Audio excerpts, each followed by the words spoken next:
అశ్వ సంవత్సరంలో కైలాస యాత్ర Sri Gayatri tours and travels 8977349696. Ongole రాజకీయాలలో కీలక పరిణామం. డిప్యూటీ సీఎం పవన్ తో మాజీ మంత్రి బాలినేని భేటీ అయ్యారు. కుమారుడితో కలిసి పవన్ ను కలిశారు బాలినేని.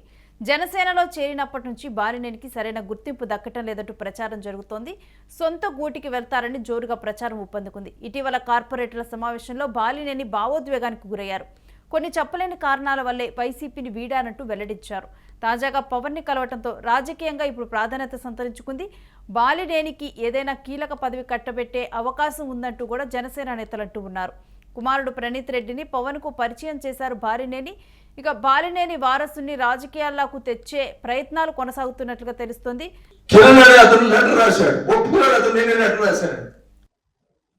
అతను నేను రాపించానని చెప్పి నా మీద ప్రచారం చేస్తాడు. కిరణ్ అనేవాడు నీ పక్కన ఉండేవాడు. నువ్వు ఆయన లెటర్ రాస్తే, నీ మీద నువ్వు చేసే అరాచకాలు అనే లెటర్ రాస్తే అది బాలినేని గారు హైదరాబాద్ కూర్చొని రాపిస్తున్నాడట. అంత నీచమైన రాజకీయం నా చేత కాదు. ఏమంటే డైరెక్ట్ ఫైట్ చేస్తా. ఇప్పుడు డైరెక్ట్ గా మాట్లాడుతున్నా. నాకేంటి భయం? ఉన్నది మాట్లాడతా. అతను పిలుచుకొని నిజంగా ఆ లెటర్ చూస్తే వాళ్ళ భార్య గురించి ఆ లెటర్లో నీచంగా రాశారు. ఎవరన్నా అంత నీచంగా రాసిన భార్య ఒక ఫ్యామిలీ గురించి రాస్తే అతను తీసుకొచ్చి ఇంట్లో కూర్చోబెట్టుకొని రాజీ చేసుకుంటావా? What is your character? నా క్యారెక్టర్ ఏందో నాకు తెలుసు. క్యారెక్టర్ ముఖ్యం. క్యారెక్టర్ తప్పిపోయిందంటే అది చేయటం కొట్టి చేసుకుంటా ఉన్నాం. ఏదైనా కానీ నేను బట్టి నువ్వు చేసినటువంటి అరాజకం నేను ఊరుకునేది లేదు. దేనికైనా పోరాటం చేస్తాను రేపు తెలియజేసుకుంటాను. నాకు మటుకి ప్రజలు, ఎందుకంటే నేను కూటమిలో చేరినా కూడా నా పక్కన తిరిగితే వాళ్ళని హెరాస్మెంట్ ఎన్ని రోజులు ఊరుకుంటాం. దానికి ఒక సహనం ఓర్పు ఉంటుంది. సంవత్సరం ఓపిక పట్టా, ఇంక ఓపిక పట్టను. ప్రజల్లోకి వెళ్తాను, ప్రజలకు చూసుకుంటాను, తెలియజేసుకుంటాను. చెప్పింది చెప్పారనుకుంటున్నారేమో. నా బాధ, నా ఇది, నేను కొన్ని నిద్రలేని రాత్రి కలిపా మా అబ్బాయి మీద తప్పు ప్రచారం చేస్తే. ఆ బాధ అనేది కానీ నిజంగా చేస్తుంటే బాధ ఉండదు. 100 కోట్లు సంపాదించుంటే అటు బాధ ఉండదు నాకు. కానీ నా డబ్బులు బాగొట్టుకున్నా, నా ఆస్తులు బాగొట్టుకున్నా, నా మీద ప్రచారాలు, మా అబ్బాయి మీద ప్రచారం చేసి ఈ రకంగా చేసి నేను ఏం చేసినా కానీ 5 సంవత్సరాలు లాస్ట్ 5 years కార్యకర్తల కోసం చేశాను తప్ప నా సొంతంగా ఏది చేసుకోలేదని కూడా సభాంగా తెలియజేసుకుంటూ, మళ్ళా కూడా నేను ఎలక్షన్స్ లో గెలిస్తే కార్యకర్తల కోసం చేస్తాను తప్ప నా సొంతం కోసం, నా కుటుంబం నుంచి ఎప్పుడు నేను ఆలోచించలేదు. మరి మీ అందరూ కూడా, మనం అందరూ కూడా కష్టపడదాం. ఈ 3 సంవత్సరాలు మనం ప్రజల్లోకి వెళ్తాం. తప్పకుండా మీకు మంచిది. మీరు నాకు అండగా ఉన్న వాళ్ళందరికీ ముందుగా మీకు మంచి చేసి తర్వాత నేను ఏమేం చేసుకుంటాను కూడా తెలియజేసుకుంటూ, నాకు ఈరోజు మీరందరూ కూడా మళ్ళా కూడా మీరేమి ఇదవ్వకు. అందరికీ కొంతమందిగా అందరూ రాకపోవచ్చు, కానీ కొంతమంది మళ్ళా కార్పొరేట్లు అవుతారు.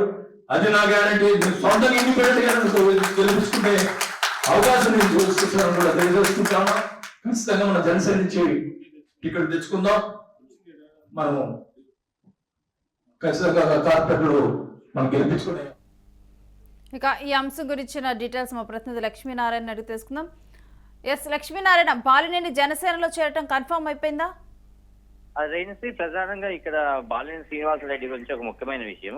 ఆయన నిన్న పవన్ కళ్యాణ్ గారితో మీట్ అవ్వడం జరిగింది మంగళగిరిలో. గత ఎన్నికల్లో ఓటమి తర్వాత బాలినేని శ్రీనివాసరెడ్డి గారు ఇప్పటికే జనసేనలో చేరడం జరిగింది. ఆయన వారి కుమారుడితో కలిసి జనసేన పార్టీలోనే కొనసాగుతున్నారు. ప్రస్తుతం ఆయన గత కొంతకాలం నుంచి ఇక్కడ స్థానిక ఎమ్మెల్యే దామచర్ల జనార్దన్ తోటి కొన్ని వివాదాలు జరుగుతూ ఉన్నాయి. ఎందుకంటే గత 3 ఎన్నికల నుంచి ఇద్దరు పోటాపోటీగా వేరు పార్టీల నుంచి పోటీ చేస్తూ ఓడిపోవటం జరుగుతూ ఉన్నాయి. వారిద్దరి మధ్య గెలిపోవటం ఇక్కడ ఒకసారి బాలినేని శ్రీనివాసరెడ్డి గారు గెలిస్తే తర్వాత జనార్దన్ గారు గెలవటం ఇట్లా జరిగింది. దానివల్ల వారిద్దరి మధ్య కొన్ని వర్గ విభేదాల్లాగా ఉన్నాయి.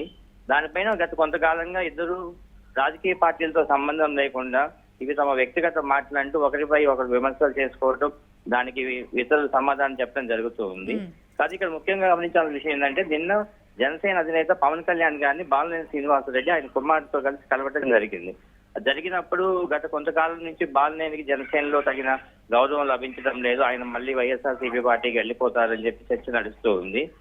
బాలినేని కూడా నేను ఎప్పటికీ జనసేన పార్టీని వీడి వెళ్తాం లేదు, నేను ప్రస్తుతం జనసేనలోనే కొనసాగుతున్నాను అని చెప్పి ఆయన స్పష్టం చేస్తూ ఉన్నారు. నేను పవన్ కళ్యాణ్ తో సమావేశమైనప్పుడు దాదాపు గంటన్నర పాటు బాలినేని శ్రీనివాసరెడ్డి ఆయన కుమారుడు పవన్ కళ్యాణ్ సమావేశం అవడం జరిగింది. ఈ సమావేశంలో ఆయనకు సంబంధించి బాలినేనికి కీలకమైన పదవి అంటే ప్రకాశం జిల్లా జనసేన జిల్లా అధ్యక్ష పదవి కానీ లేదా ఎమ్మెల్సీ పదవి కానీ ఇచ్చే అవకాశం ఉన్నట్లు తెలుస్తుంది. దీనిపైన స్పష్టత రానప్పటికీ పవన్ కళ్యాణ్ బాలినేనితో మాట్లాడిన తర్వాత మరో 4 రోజుల్లో మళ్ళీ కలుద్దామని చెప్పి ఆయనతో చెప్పినట్లు సమాచారం. ఇక అంటే జనసేనలో బాలినేని కొడుకు కూడా చేరనున్నట్టు చూడాలా? లేదు, ఆల్రెడీ అంటే జనసేన పార్టీలో బాలినేని శ్రీనివాసరెడ్డి ఇప్పటి నాయకుడు కాదు. గత 30 ఏళ్ల నుంచి ప్రకాశం జిల్లా రాజకీయాల్లో వైఎస్ఆర్సీపీ పట్ల ఆయన కీలకమైన నేత. ఆయన వైఎస్ జగన్మోహన్ రెడ్డికిను మాజీ ఎంపీ వైవి సుబ్బారెడ్డికి దగ్గరి బంధువు. ఆయన ప్రస్తుతం ఆయన చేరారంటే ఆయనతో పాటు ఆయన కుమారుడు కూడా చేరినట్లే. కాకపోతే ఆయన రాజకీయాల్లో ఇప్పటికే 5 సార్లు ఉన్న ఎమ్మెల్యే గెలుచున్నారు, 2 సార్లు మంత్రిగా కూడా పనిచేశారు. తన రాజకీయ భవిష్యత్తు వారసునిగా తన కుమారుడిని ప్రొజెక్ట్ చేయడానికి ప్రయత్నం చేస్తున్నారు. Okay, thanks for the details Lakshminarayana.